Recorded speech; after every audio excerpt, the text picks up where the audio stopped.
People around the world interact with a healthcare system that's got a lot of legacy infrastructure. It's got technology coming in different pieces, where different suppliers from all kinds of different companies are bringing different solutions to bear.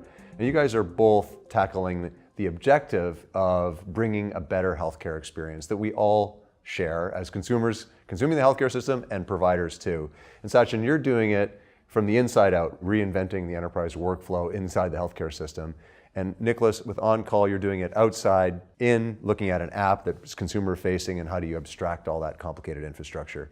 But again, both leading to the same objective. So Sachin, how do you do it at Think Research? We're doing it by standardizing the way that your care providers are delivering their care, right? So we're changing the way the doctor treats you, the way that the nurse and the pharmacist treats you, to ensure that they're following best practices. And when they do that, shortens your length of stay. You know, every day that you're not in the hospital, that's saving the system a couple $1,000 a day.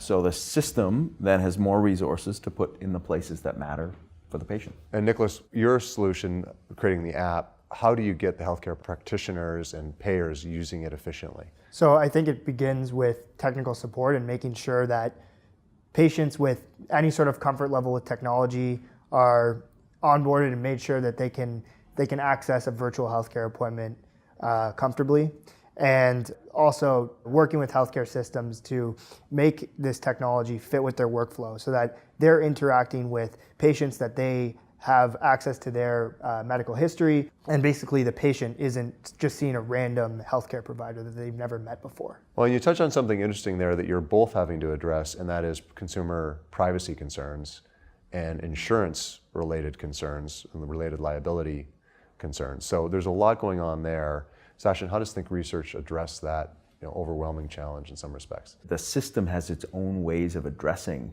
liability, and we rely on those approaches as opposed to trying to put that on Think Research. That's too much for a growing company to bear. How do you look at it, Nicholas, at OnCall? A very similar way. We put the technology in the hands of healthcare providers to use it how they see fit in their practice, and they're using virtual healthcare technology to augment their existing healthcare relationships with their own patients, right, not to completely replace.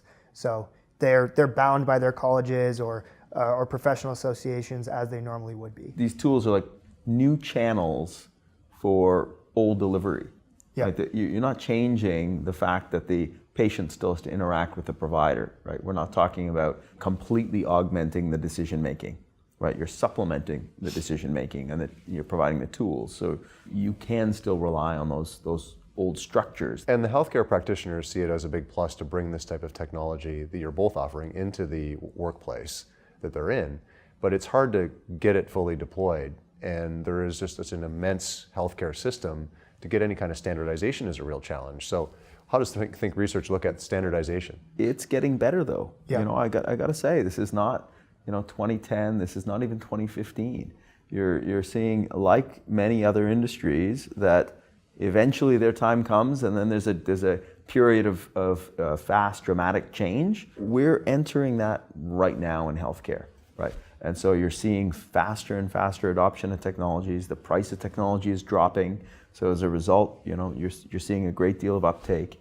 And you're seeing a newer generation of clinicians who are ready to adopt. Sure, as younger clinicians come into the marketplace with more recent education, I'm sure you're seeing the same thing, Nicholas. Absolutely, and there's no longer a need for expensive hardware installations in hospitals. People can use personal devices and their Wi-Fi to access healthcare now. And increasingly, people are going to be focused on what's the cost of my healthcare, because we always hear the cost of these entitlements go up every year. What do you guys see as a long-term solution to this?